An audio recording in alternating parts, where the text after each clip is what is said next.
and welcome. Whether you've been here from the very beginning or you've just stumbled across this channel today, I'm so glad you found it. My name is Karen and this is my ESL Listen-Along Series, where I read my own published novel aloud, chapter by chapter, to help you grow your English through real adult storytelling. The book is called Of Fire and Fate, and I wrote it. Here's how it works. I read you one chapter, then I come back and we look at vocabulary, idioms, and language highlights together. You can simply listen like an audiobook or read along with your own copy.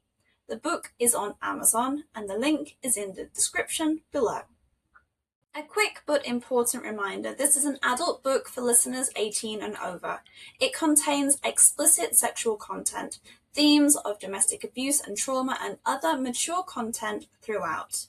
Not right for you? My Dr. Dolittle series is completely family friendly and linked below. Still with me? Perfect. Let me bring you up to speed on everything so far. We have two main characters and their worlds are now very dramatically overlapping. Seraphine escaped a violent cult and a dangerous marriage. She's been hiding in a small coastal town called Wavecrest under a false name, Sarah. She works in a cafe. She keeps her head down, she's counting the days until she has enough money to run a game. But the cult has found her. In chapter 2, she overheard two men in an alley, organised, coordinated, and planning to silence her permanently. Then she found a white camellia on her pillow, a flower from the cult compound, a message that they had been inside her locked room. And then chapter 3, she goes to the beach to breathe, to think, to steal 15 minutes of peace, and she sees him, Draven, standing in the surf, impossibly tall, impossibly present, golden eyes and glowing in the dying light. Seraphine feels an attraction so sudden and so overwhelming that it terrifies her, because after years of associating men with pain, her body and her mind are giving her completely opposite signals. She runs, and then on the boardwalk, she runs directly into him. Their hands touch, something electric and inexplicable passes between them. Seraphine panics and bolts into the crowd. And we briefly stepped into Draven's point of view, just long enough to understand what that moment meant to him. Because the moment she crashed into him, their mate bond, silent for years, roared to life. He has found her, his destined queen, the woman from his vision, and she ran from him. And that's exactly where chapter 4 begins. Chapter 4 stays with Draven. He's standing in the street watching her disappear into the crowd, every instinct screaming at him to follow. His dragon wants to chase, to claim, to never let her out of his sight again. But Draven does something much harder than chasing her. He lets her go. And then, before the sun has even risen the next morning, he goes looking for her. Not to confront her, not to overwhelm her, just to know she is safe. But back at the palace, there is a very different kind of problem waiting for him. The wolf clans are circling.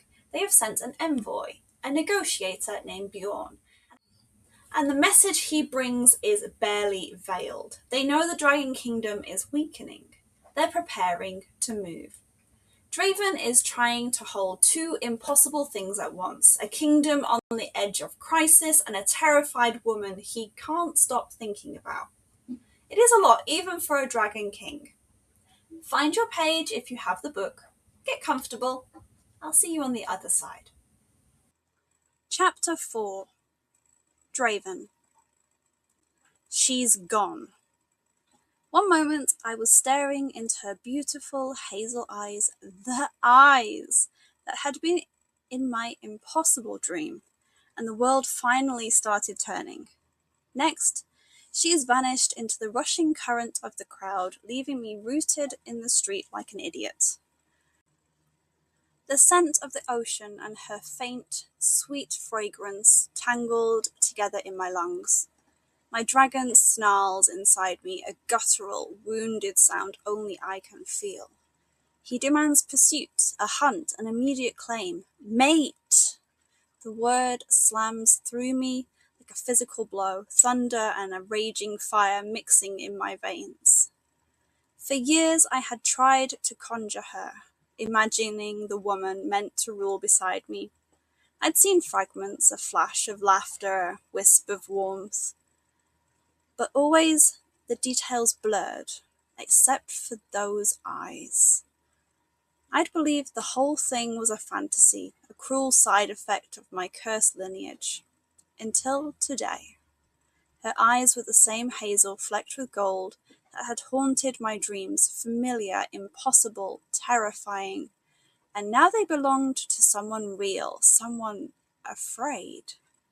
She was small, barely reaching my chest, slender in a way that spoke of endurance, not fragility.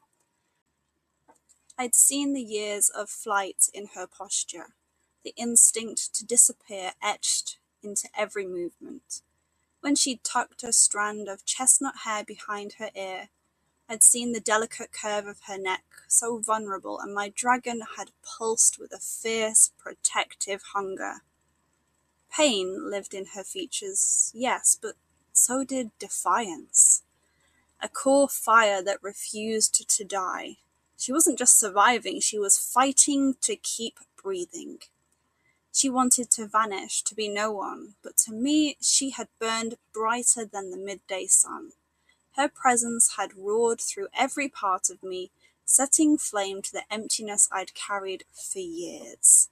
And when she looked at me, the fear, gods, I felt it like a physical blow, a blade to the chest. I was too much, too big, too fast, but also I hadn't moved fast enough. She was gone, swallowed by the crowd, leaving only her scent and the jarring echo of her frantic heartbeat in my chest. My dragon roars, desperate to follow, to find her again, to protect her, to claim her. I knew with the absolute certainty of my destiny that she was mine. She needed me as much as I needed her. I start forward, ready to push through the crowd and let the hunt begin, but a familiar voice cuts through the chaos, laced with easy annoyance. Dre, there you are! I swear I turned my back for 2 minutes and you find a way to escape or spontaneously combust.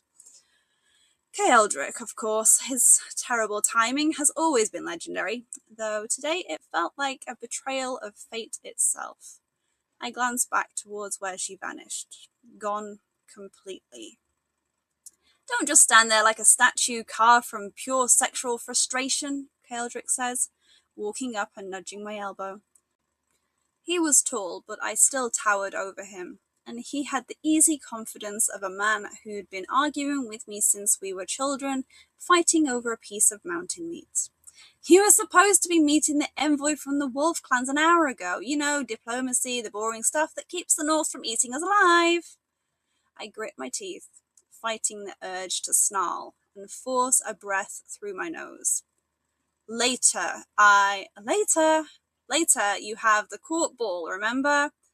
He raises an eyebrow, sensing the tension but attributing it to politics. Dre, I know that look. You've either misplaced the royal seal or murdered an elder. Which is it? Nothing. Neither. I say the lie too quick, too thin. I just saw someone. Ah!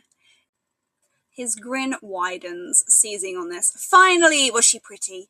Did she look like she might actually survive a conversation with you? My glare should have burned him alive. Drop it, Eldrick. The wolves are more important right now. He chuckles, but falls into step as I turn away. The wolves are always more important, Dre. They're brutal, war-loving shifters who live for the snow and the smell of conquest. They want our northern territory because they want a warm water port. They are bloodthirsty and ambitious, and they've sensed our weakening fire. A beautiful distraction is exactly what you need to forget their tedious demands. His words only amplified my urgency.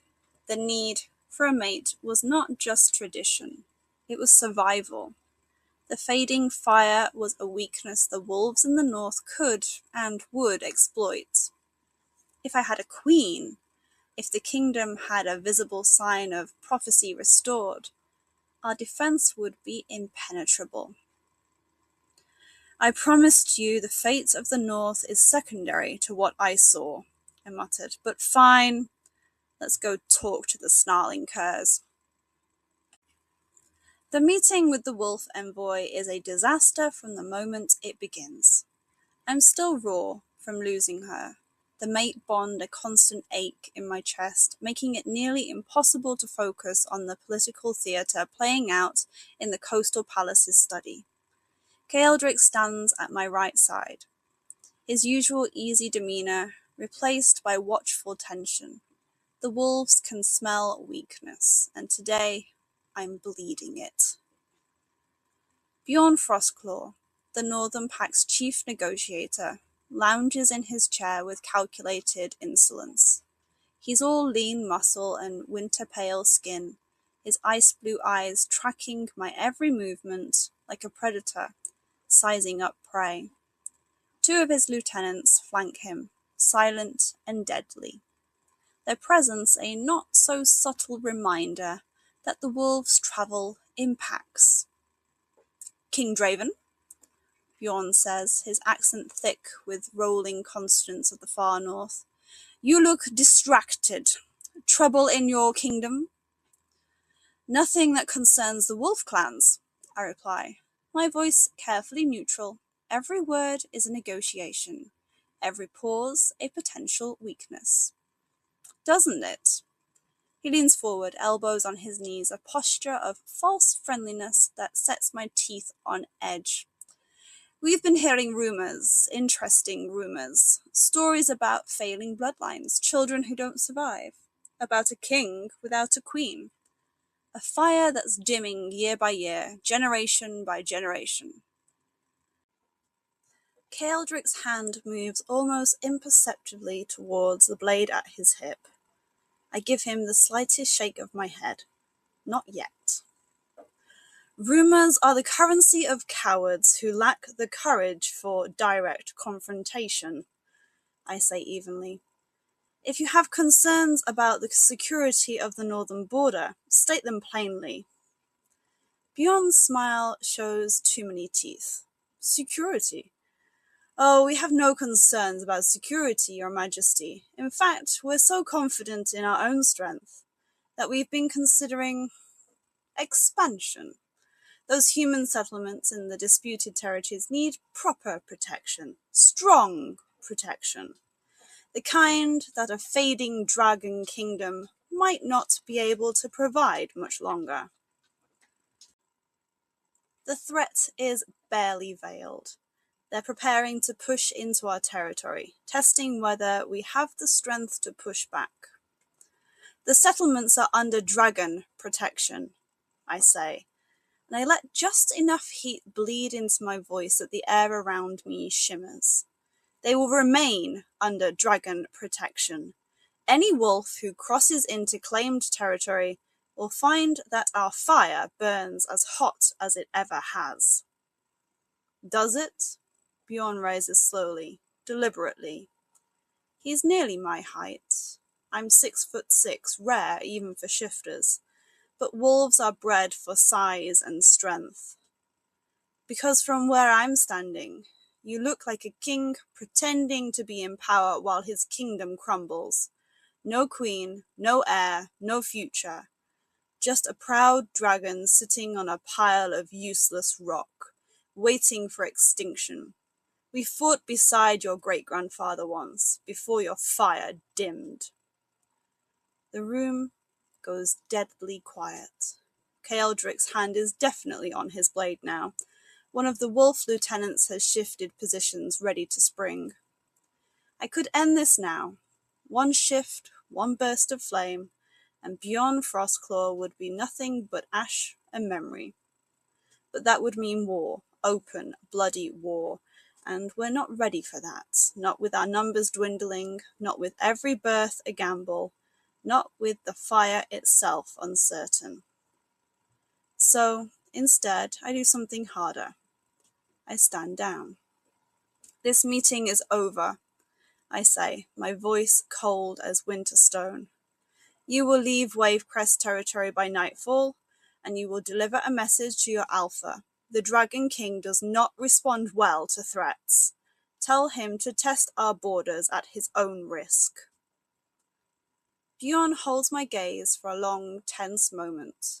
Then he laughs, a harsh, barking sound. As you wish, Your Majesty, though I suspect that we'll be having this conversation again soon, perhaps when you're more motivated to negotiate. He and his lieutenants file out, their footsteps deliberate, unhurried. They're not afraid. They should be, but they're not. The moment the door closes, I slam my fist into the stone wall.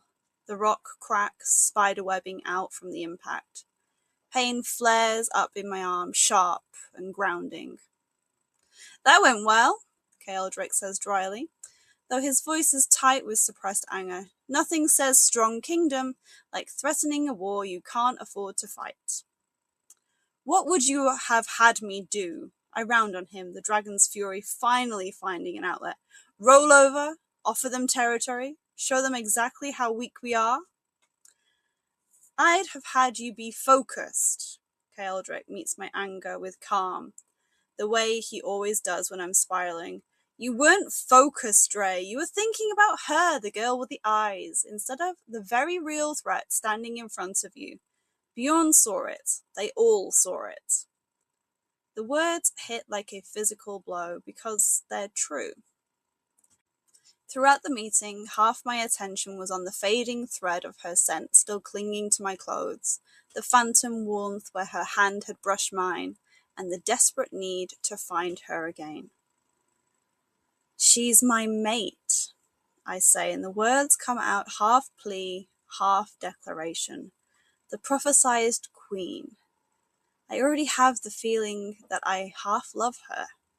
Finding her isn't a distraction. It's potentially the solution to everything. Only if she accepts you, Keldrick counters, and only if you survive long enough to convince her. The wolves aren't going to wait for your love story to play out, Dry. They're going to push and push hard, and if we're not ready, I know! The shout echoes off the stone walls. I force myself to take a breath, to pull back from the edge of transformation. When I speak again, my voice is quieter, but no less intense. I know what's at stake. Every moment of every day, I carry the weight of this kingdom's survival. But she's the key, KL. She is what we've been waiting for. I just need time. Time's the one thing we don't have, he says softly, but then his expression gentles, the brotherly concern breaking through his advisor's mask.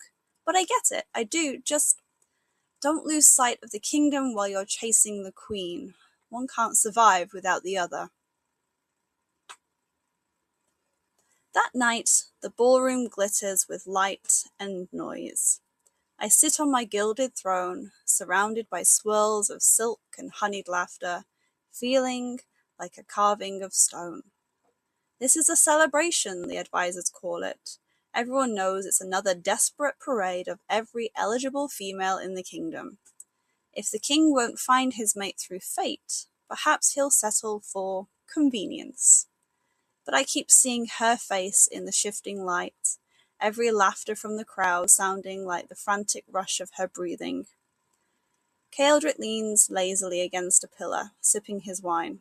You have to admit, he says, nodding towards a woman with an elaborate braid, Lady Marwyn has a commanding presence.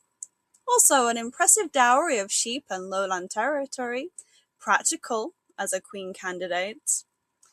I don't even glance up. She looks like she'd bite my head off the moment I fell asleep. He smirks. Some guys might find that appealing. You need a challenge. I don't need a challenge. I need my mate. I say the words, coming out as a low growl. You're impossible. Just pick one, Dre. One dance, one night of fun, something to get the court off your back before they start offering ultimatums. Besides, the wolves will interpret your sullen brooding as a sign of weakness. I set my heavy crystal drink glass down hard enough to crack the glass table. The sound draws a brief, concerned silence from the nearest courtiers.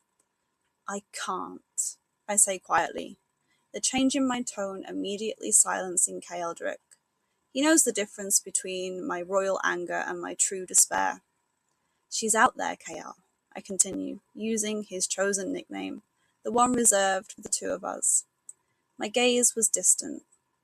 The girl with the eyes from my dream. She's real. I saw her today, here in Wavecrest. He studies me, the skepticism falling away, replaced by shock. You're serious? I'm always serious about this. He runs a hand through his dark hair, exhaling slowly. So you saw a woman in the middle of the street for what, 10 seconds? Less? And now you're convinced she is your fated mate, and the destiny of the Dragon Kingdom rests on tracking down a terrified human girl who might have been running from a slow-moving tram. I didn't argue the point of the tram. I simply nodded. The conviction absolute. Fine, he said, shaking his head. The brotherly exasperation returned, though tempered by serious concern. But if she's real, I hope she's not skittish, because you, my friend, are not exactly easy to approach. You look like you're ready to burn the whole town down just to see her again. If only he knew how terrified she was, how hard it will be to get close to her. The night stretches long. I don't dance, don't speak, barely move. When the last guest has gone and silence returned, I am no closer to peace. Every time I close my eyes, I see her eyes, wide, terrified, shimmering like sunlight on water, and beneath that fear, something else. Recognition.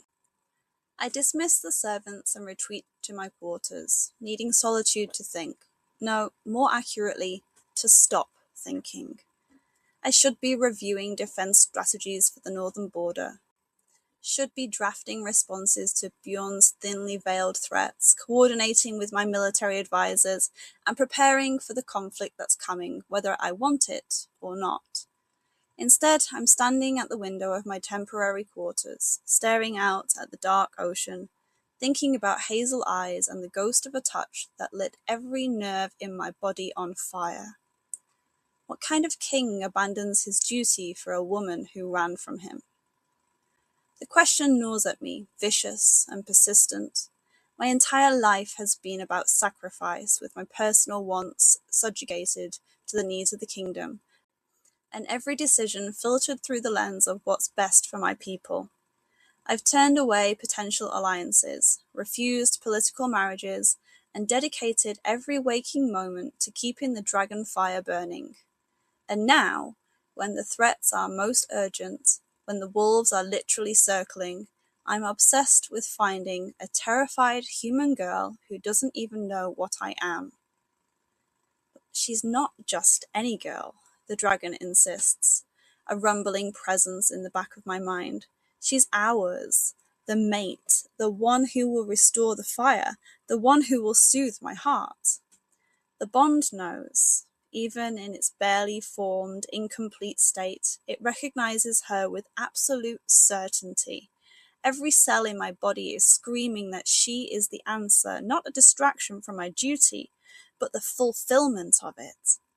If I can convince her, if she doesn't run, if whoever she's fleeing from doesn't find her first. Too many ifs. I press my forehead against the cool glass, closing my eyes. Behind my eyelids I see her face again, the moment our eyes met, that flash of recognition before the fear took over. She felt something, I'm certain of it. The bond was trying to form, reaching for her even as she pulled away. Duty or obsession, I mutter to the empty room. Keldrick thinks there's a difference. But is there? Not for me, not anymore. My duty is to save my people from extinction. The mate bond is how dragon kings have always done that. The queen brings the fire back to full strength, stabilizes the bloodline, and ensures viable heirs. It's not romantic, it's survival, coded into our very DNA. Except doesn't feel like duty when I think about her. It feels about need, raw, desperate, and entirely too personal. The dragon stirs, sensing my conflict. Stop thinking, start hunting. She's close, we can find her. And then what? I ask aloud. Chase her through the streets, corner her, prove to her that everything she's running from was right to terrify her? Protect her, claim her, keep her safe. She doesn't want my protection, she wants to disappear. Then make her want it. The dragon's logic is simple, primal, see mate, claim mate, keep mate. No room for trauma or fear or the very real possibility that I'm the last thing she needs in her life right now. But I'm not just a dragon, I'm also human enough to understand that forcing a bond is no bond at all. She has to choose me, not because of destiny or prophecy or the mystical pull of mate recognition, but because she trusts me, wants me, sees me as salvation instead of another cage. Which means I need to be patient, strategic, everything the dragon is not. Tomorrow, I promise myself and the dragon and the fate of my kingdom, tomorrow I'll find her again, and this time I'll do it right. But even as I make the vow, I know I won't sleep tonight, won't rest until I know where she is, that she's safe, that whoever put that terror in her eyes hasn't found her. The obsession is already winning. I just hope it doesn't cost me anything. At dawn, I give up pretending because it's not sleep that I need. But I don't pull on the dark shirt and walk the streets like a human. I need speed, need the dragon's senses, need to cover ground faster than my human form allows. I climb to the roof of the palace, where the pre-dawn light is just beginning to paint the sky in shades of grey and silver. The ocean stretches indefinitely before me, the town still mostly sleeping below. This is reckless, shifting so close to human habitation, risking exposure, but I'm past caring. The change ripples through me with familiar intensity. Bones lengthen and reshape, muscle mass expanding exponentially, skin giving way to scales that gleam like burnished bronze even in the dim light. Wings unfurl, massive and powerful, catching the first hints of morning wind. For a moment, I simply stand there in full dragon form, letting the primal satisfaction of it wash over me. This is what I am, stripped of crown and politics and the crushing weight of responsibility, just fire and wings and ancient deadly power. Then I leap. The ground falls away, the rush of wind and the powerful beat of my wings drowning out every thought except the hunt. I circle over wave crest, high enough that any human looking up would mistake me for a large bird or a trick of the light. The dragon's senses are sharper than my human ones, sight that can pick out a rabbit from a mile up, hearing that catches whispered conversations through walls, but most importantly, scent. I extend that sense now, filtering through the thousand of smells that make up a coastal town, salt and seaweed, cooking fires and car exhaust, the complicated melange of human habitation. Beneath it all, I'm searching for one specific thread, smoke and honey with that underlying note of fear-sharpened adrenaline. There! Faint, but unmistakable, coming from the small cafe near the beach, the same cafe I'd been walking near yesterday, before the disastrous meeting with Bjorn pulled me away. She's there. She stayed. Relief floods through me so powerfully that I nearly lose altitude. She didn't run, despite the terror, despite every instinct probably screaming at her to flee. She's still here. I circle lower, careful to stay out of direct line of sight, using my aerial vantage to study the building. It's small, shabby, the kind of place that caters to locals and tourists alike. There's a narrow alley behind it, probably a service entrance, and there a window is open a fraction of an inch, just behind the kitchen. That's where her scent is strongest. She lives there in that tiny room behind a struggling cafe, hiding from whatever demons chase her. The dragon wants to land. I could go to her now, shift back, walk through the alley, knock on her door, but what would she see? A stranger with eyes like fire and a presence too large for the room she hides in. She doesn't know what I am, doesn't understand the bond, the prophecy, the ancient magic that's pulling me towards her like gravity. And even if she did, what right do I have to claim her? She's human, fragile in ways I can't afford to be. Her fear isn't just instinct, it's history, carved into her bones by someone who taught her that power means pain. If I show her mine too, I'll become the monster she's already running from. The dragon doesn't care. It sees only the mate, the answer, the fire. But I do care, because if she doesn't choose me freely, then none of this means anything. So I continue my lonely flight. Below me, the town is waking up. Early morning joggers on the beach, fishermen preparing their boats, the first delivery trucks making their rounds. Any one of them could look up and see a dragon where dragons aren't supposed to exist. More importantly, she could see me, and if she does, before I've had a chance to slowly, carefully earn her trust, she'll know exactly what I am, the massive predator who's been stalking her, who could snatch her from the ground and carry her away without breaking a sweat. Patient, I remind myself, even as the dragon growls in frustration. We do this right, or we lose her forever. I bank wide, catching a thermal that takes me higher, and allow myself one more long look at that small window where my mate sleeps, if she sleeps at all, given the exhaustion I'd seen in her eyes. The bond pulls at me, an invisible thread connecting us even now. It's still weak, barely formed, but it's there, real, undeniable.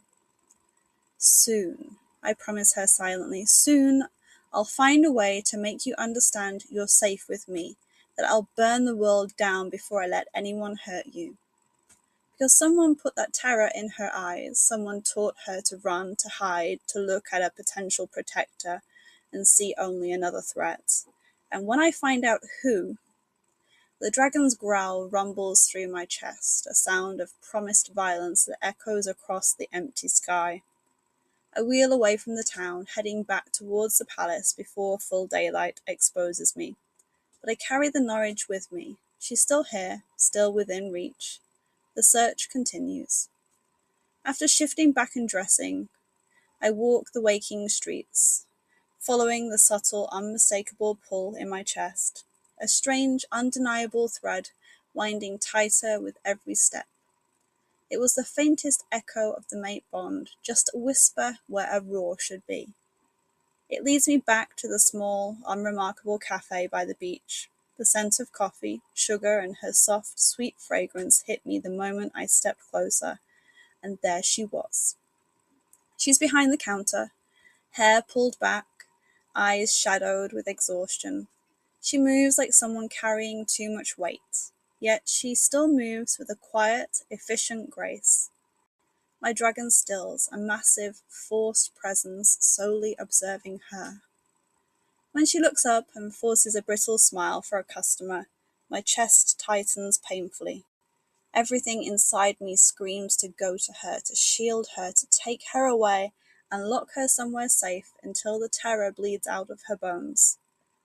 But then I see it again, the fear, the way her gaze flicks towards the window, scanning, never still.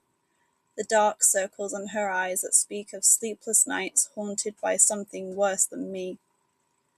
Whoever hurt her still haunts her. If I rush this, if I scare her now, she'll run again.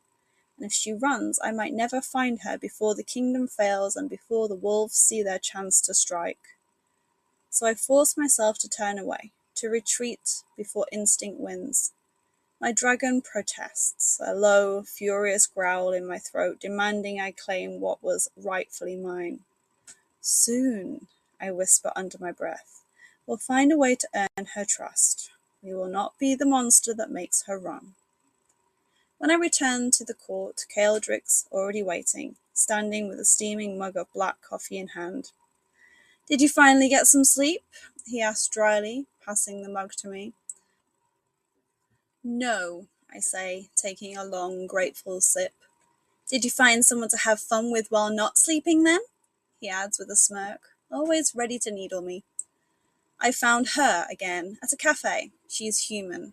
I pronounced the words with all my regality, making sure he knew this was no fleeting vision. I watched her work. She's beautiful, but scared of something. His smirk fades completely.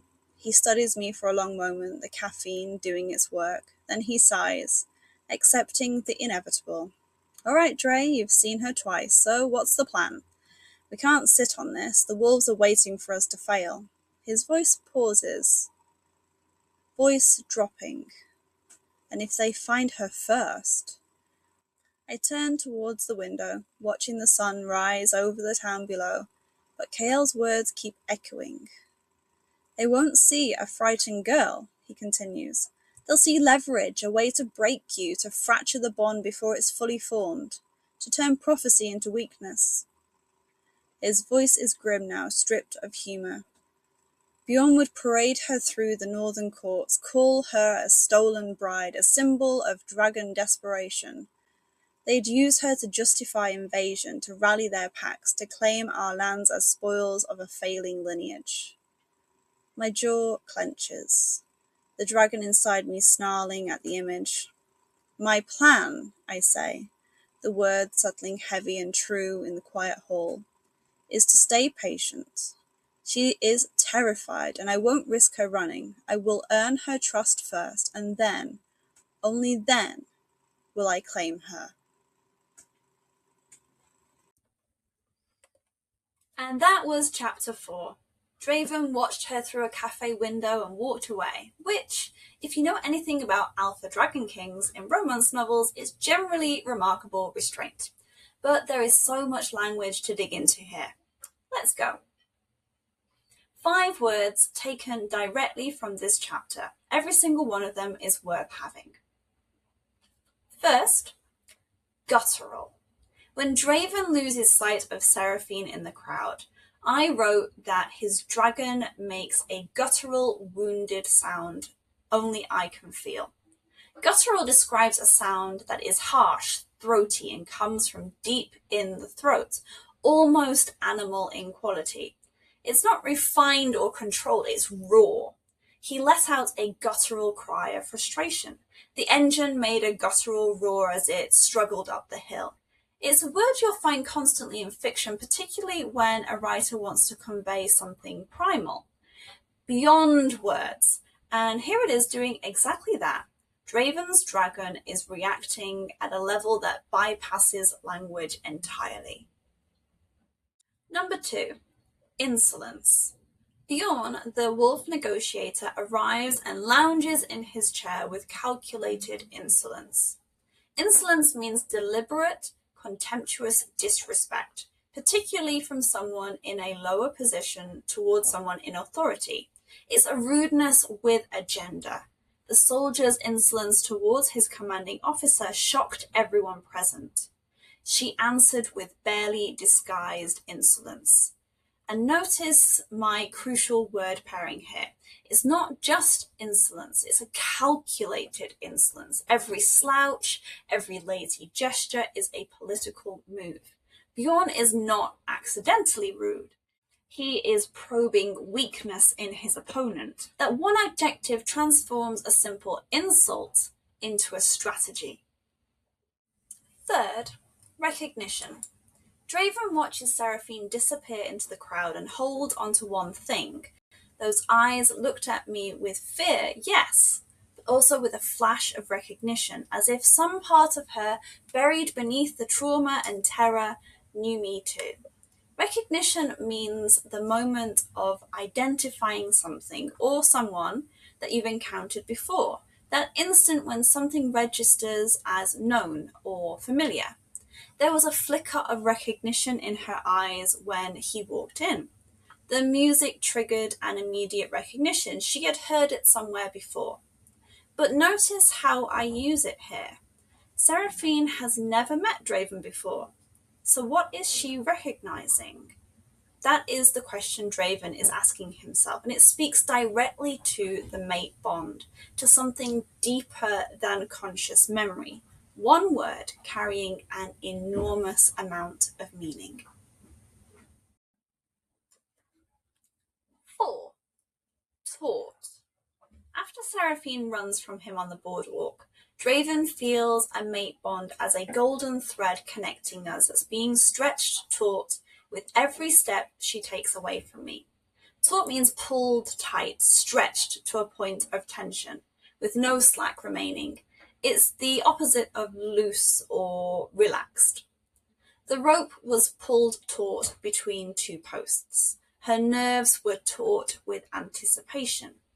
In everyday English, you'll hear it both literally, a taut wire, a taut sail, and figuratively to describe tension in a person, a situation, or a relationship.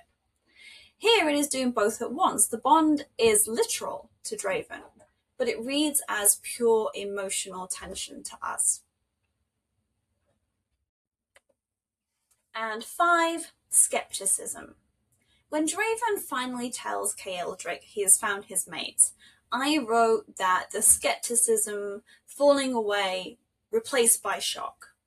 Skepticism means doubt, a questioning, unconvinced attitude towards something. A skeptic doesn't take things at face value, they need evidence. She approached the claim with healthy skepticism. His skepticism softened when he saw the results for himself. Note the British spelling here. S-C-E-P-T-I-C-I-S-M. American English spell it S-K-E-P-T-I-C-I-S-M. Same word, same meaning, different spelling depending on which variety of English you're learning. Worth knowing both. The idiom from this chapter comes from the wolf meeting, and it's one that you'll hear constantly in English. Bjorn leans forward with his false friendly smile and says, "We've been hearing interesting rumours." And Draven replies, "Rumours are the currency of cowards who lack the courage for direct confrontation." The idiom I want to focus on is smell weakness. Kaeldrick says of the wolves, "They've sensed our weakening fire. A beautiful distraction is exactly what you need. The wolves will interpret your sullen brooding as a sign of weakness." And earlier, the wolves can smell weakness. Now, to smell weakness is an idiom that comes from the animal world. Predators literally smell fear and vulnerability in their prey. In English, we use it figuratively to describe any situation where someone, a competitor, a rival, an opponent, detects vulnerability and prepares to exploit it. The opposition smelled weakness and moved in immediately. Never let them smell weakness in a negotiation. It is used in business, politics, sports, and personal relationships. And here it is being used literally and figuratively at the same time. These are actual predators, wolves who can literally smell, but the meaning is entirely political.